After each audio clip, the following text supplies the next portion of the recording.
สวัสดีทุกคนวันนี้จะพามาสอนวิธีติดตามพัสดุจาก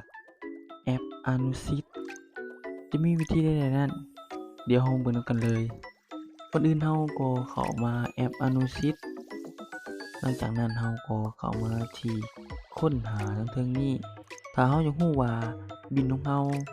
หรือว่าเครื่องของเราฮอดไสแล้วเราก็จะเอาเลขพัสดุจากบิลตัวนี้เลยเนาะทุกคน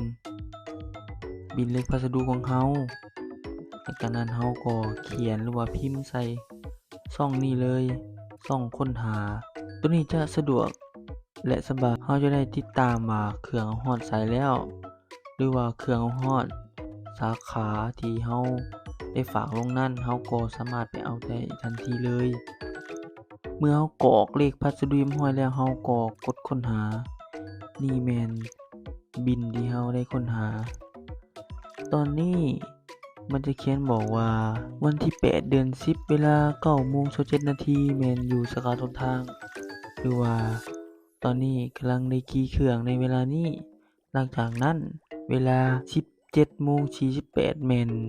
รถได้มาเอาเครื่องเนาะทุกคน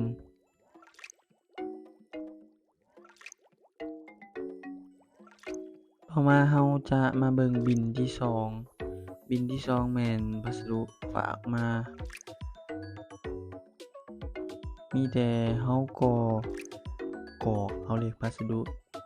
ใส่คือเก่าเลยเมื่อเรากรอกเลขพัสดุใส่เรียบร้อยแล้วหลังจากนั้นเราก็กดค้นหา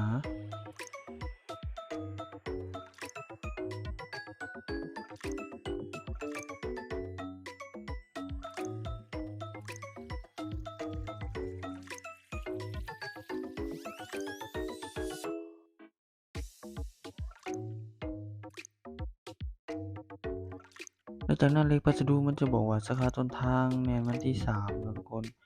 เครื่องได้ออกไปจากบริษัทแม่นวันที่3เหมือนกันเวลา 11:00 นเครื่องฮอดสาขาที่เราจะไปเอาแม่นวันที่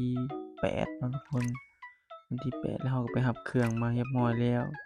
นี่เลยวิธีติดตามพัสดุว่ามาฮอดสาขาแล้วเราก็สามารถเข้าเบิ่งนี้แล้วทุกคน